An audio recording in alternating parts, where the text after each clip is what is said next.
റബ്ബറിന്റെ താങ്ങുവില വർദ്ധിപ്പിക്കാത്ത പ്രതിഷേധത്തിലാണ് മധ്യകേരളത്തിലെ റബ്ബർ കർഷകർ. പ്രകടന പത്രികയിലെ വാഗ്ദാനം പോലും നടപ്പാക്കാത്തതിന്റെ രോഷം കർഷകർ പ്രകടിപ്പിക്കുന്നു. Kerala Congress M chairman Jose K Mani 2 ദിവസം റബ്ബർ താങ്ങുവില വർദ്ധിപ്പിക്കണമെന്ന ആവശ്യം പങ്കുവച്ചതും കർഷകർ ചൂണ്ടിക്കാട്ടുന്നു. തെരഞ്ഞെടുപ്പിൽ ഉൾപ്പെടെ കർഷകരുടെ പ്രതിഷേധമുണ്ടാകുമെന്നാണ് ഒരു വിഭാഗം ചൂണ്ടിക്കാട്ടുന്നത്. റബ്ബറിന്റെ താങ്ങുവില 250 രൂപയാക്കുമെന്നായിരുന്നു ഇടത് സർക്കാരിന്റെ പ്രഖ്യാപനം. കഴിഞ്ഞ തവണ ആദ്യ പിണറായി സർക്കാർ ഇറങ്ങിയപ്പോഴും ഏതാണ്ട് എല്ലാ പ്രഖ്യാപനങ്ങളും നടപ്പാക്കിയ എന്നുള്ള ആത്മവിശ്വാസത്തോടെയാണ് അവർ ഇറങ്ങിയത്. പക്ഷേ റബ്ബറിന്റെ കാര്യത്തിൽ ഈ സർക്കാർ ഇറങ്ങുമ്പോൾ ഇനിയൊരു വർധന ഉണ്ടാകുമെന്നുള്ളത് വ്യക്തതയില്ല. പക്ഷേ എന്നിരുന്നാൽ തന്നെ അവസാന ബജറ്റിൽ പോലും അത് ഉണ്ടായില്ല എന്നുള്ളതാണ്. ഞാൻ ഇപ്പോൾ നിൽക്കുന്ന ഒരു പറ്റം റബ്ബർ കർഷകർക്കൊപ്പമാണ്.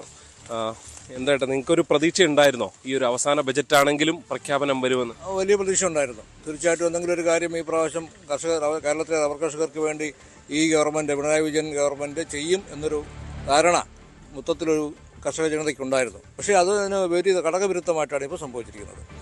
ഒരു വാക്ക് പോലും പറയാതെ കർഷകരെ അപമാനിച്ചു വിടുന്ന ഒരു സംഭവമാണ് ഉണ്ടായത്. കാരണം ഇവരുടെ ഘടകകക്ഷിയായ ജോസ് കെ മാണി കേരള കോൺഗ്രസ് അവർ പറഞ്ഞിരുന്നു 250 രൂപ താങ്ങുവില ഉറപ്പായിട്ട് തരും എന്നല്ല. ഈ കഴിഞ്ഞ ദിവസം വരെ യൂട്യൂബിലും ഫേസ്ബുക്കിലും ഒക്കെ കേരള കോൺഗ്രസിൻ്റെ ഭാഗത്തുനിന്ന് വരെ ഉണ്ടായിരുന്നു.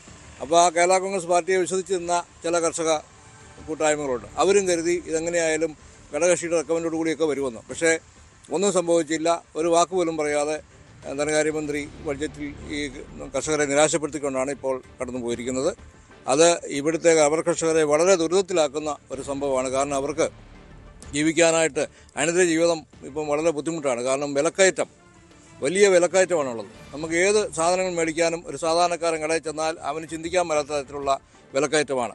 അപ്പോൾ മക്കളെ പഠിപ്പിക്കുന്നവർ, വിവാഹം കഴിപ്പിക്കുന്നവർ, അങ്ങനെയുള്ള ജീവിത സാഹചര്യങ്ങൾ അവർക്ക് മുന്നോട്ട് കൊണ്ടുപോകാൻ വളരെയധികം ബുദ്ധിമുട്ടാണ്, ക്ലേശമാണ് ഇപ്പോൾ നടക്കുന്നത്. അതിന് ഗവൺമെൻറ് വളരെയധികം റബ്ബർ കർഷകരെ ദുഃഖഭാരത്തേക്ക് തള്ളിയിട്ടുകൊണ്ടാണ് ഇപ്പോൾ കടന്നുപോയത്. ഈ ചേട്ടാ, നിങ്ങൾ ഈ ഒരു അവസാന ബജറ്റ് ആയതുകൊണ്ട് ഇതിലെങ്കിലും ഉണ്ടാകും എന്നൊരു പ്രതീക്ഷ ഉണ്ടായിരുന്നായിരിക്കും അല്ലേ?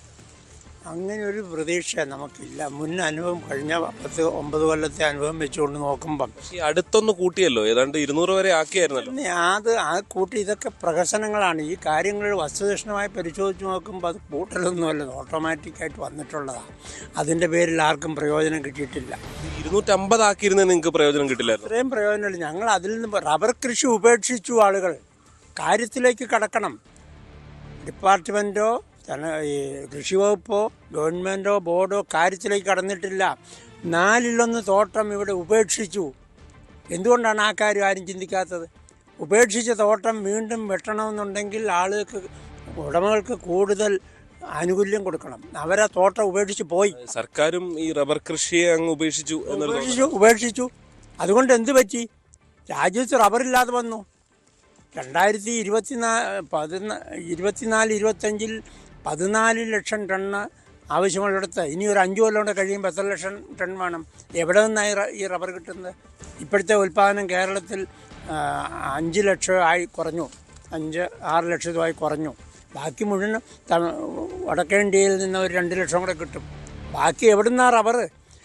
അപ്പം ദീർഘകാലമായുള്ള ഒരു ചിന്ത ഉണ്ടെങ്കിൽ മാത്രമേ റബ്ബർ കൃഷിയെ പറ്റൂ. നെല്ല് കൃഷി പോലെ അത് ഓരോ വർഷമല്ല ഇത്.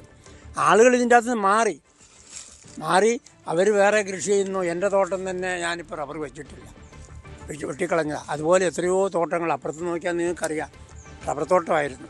ഈ ഉപേക്ഷിക്കേണ്ടി വരുന്ന സാഹചര്യം എന്നുള്ളതാണ് കേട്ടോ നിങ്ങളുടെ ഒരു ഫീൽ? ഉപേക്ഷിക്കേണ്ടി വരുന്നത് മറ്റ് മാർഗ്ഗമില്ലാത്തതുകൊണ്ടാണ്. നമ്മൾ കയ്യിലെ കാശ് മുടക്കി കൃഷി ചെയ്തിട്ട് പിന്നെയും കാശ് കയ്യിൽ നിന്ന് പോവുക ചെയ്യുന്നത്. നമ്മളിപ്പോൾ കൃഷി ചെയ്തിട്ട് കാര്യമില്ല. അതുകൊണ്ടാണ് പുതിയ തലമുറ പോലും പറമ്പിലേക്ക് പോലും മക്കളിറങ്ങി നോക്കേണ്ട ആവശ്യമില്ല, നോക്കിയിട്ട് കാര്യമില്ല. എന്ന് വെച്ചാൽ എല്ലാവരും കർഷകരെ ഉപേക്ഷിക്കണം. കർഷകരെ സംഘടിത 250 ആക്കിയിരുന്നെങ്കിൽ കുറച്ച് ഗുണം കിട്ടില്ലായിരുന്നു. കാരണം 250 ചെറിയ ആശ്വാസം എന്ന് പറയാം. പക്ഷെ അതുപോലും ഇല്ലല്ലോ.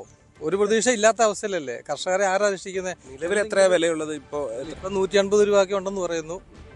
ഞാൻ റബ്ബർ കൃഷി ഉപേക്ഷിച്ചു. റബ്ബർ വെട്ടിക്കളഞ്ഞ് പ്ലാന്റ് ചെയ്തിട്ടില്ല. കപ്പയും വാഴയും ചേനയും അങ്ങനെ കൃഷിയൊക്കെ ചെയ്തു നമുക്ക് കഴിക്കാനുള്ള സാധനം ഉണ്ടാക്കുന്നുള്ളൂ. ബാക്കി വ്യവസായ മേഖലയ്ക്ക് തന്നെ ഇത് ഭീഷണിയാവും. ഭാവിയിൽ റബ്ബർ ഇല്ലാത്ത അവസ്ഥ വരും. 7 വർഷം കഴിഞ്ഞാലേ റബ്ബർ ഉൽപ്പാദിപ്പിക്കാൻ സാധിക്കുള്ളൂ, ഒന്ന് പ്ലാൻ ഇട്ടാൽ പോലും. ഈ നോർത്ത് ഇന്ത്യയിൽ പലയിടത്തും വന്നു. അപ്പോൾ സംസ്ഥാന സർക്കാർ ഒന്ന് കാര്യമായിട്ട് ശ്രമിച്ചാലാണ് കേരളത്തിൽ റബ്ബർ മേഖല നിലനിൽക്കുക. പക്ഷേ എന്തായിരിക്കും അങ്ങനെ ഒരു ഉപേക്ഷിക്കലിന് കാരണം? ഈ ഇടതുപക്ഷ ഗവൺമെന്റ് വന്നപ്പോൾ മുൻകാലങ്ങളിൽ നിന്ന് വ്യത്യസ്തമായി ഇവിടുത്തെ CPM ഉൾപ്പെടെയുള്ള രാഷ്ട്രീയ പാർട്ടികൾക്ക് റബ്ബർ കർഷകരോടുള്ള സമീപനം ഇതിന്റെ പഴയ ആളുകൾക്ക് തന്നെ അറിയാവുന്നതാണ്. എന്നാൽ അതിലൊരു മാറ്റമുണ്ടാകുമെന്ന് പ്രതീക്ഷിച്ചവരെ കൂടി വിഡ്ഢികളാക്കുന്ന ഒരു സമീപനമാണ് സർക്കാർ സ്വീകരിച്ചത്. ഈ റബ്ബർ മേഖലയുമായി ബന്ധപ്പെട്ട് എന്ത് കാര്യം ഈ സംസ്ഥാന സർക്കാർ ചെയ്തിട്ടുണ്ടോ അതൊന്നും തന്നെ ഇവിടുത്തെ കർഷകർക്ക് യാതൊരു ഗുണവും കിട്ടിയിട്ടില്ല. ഈ വർഷം അവസാനമായിട്ട് ഈ പറയുന്ന റബ്ബർ കൃഷിയെ പ്രോത്സാഹിപ്പിക്കാൻ വേണ്ടി ലോകബാങ്കിന്റെ സഹായത്തോടുകൂടി പുനർകൃഷിക്ക് സബ്സിഡി കൊടുക്കുമെന്ന് പറഞ്ഞു. ഇതേ സമയം റബ്ബർ ബോർഡും പുനർകൃഷിക്ക് സബ്സിഡി കൊടുത്തു. റബ്ബർ ബോർഡിൽ അപേക്ഷിച്ച കർഷകർക്ക് മുഴുവൻ പുനർകൃഷിക്ക് സബ്സിഡി കിട്ടിയെങ്കിൽ ഈ പറയുന്ന കേര പദ്ധതിയിൽ അപേക്ഷിച്ച ഒരു കർഷകന് പോലും ₹1 ഈ സംസ്ഥാന സർക്കാരിന് കൊടുത്തിട്ടില്ല.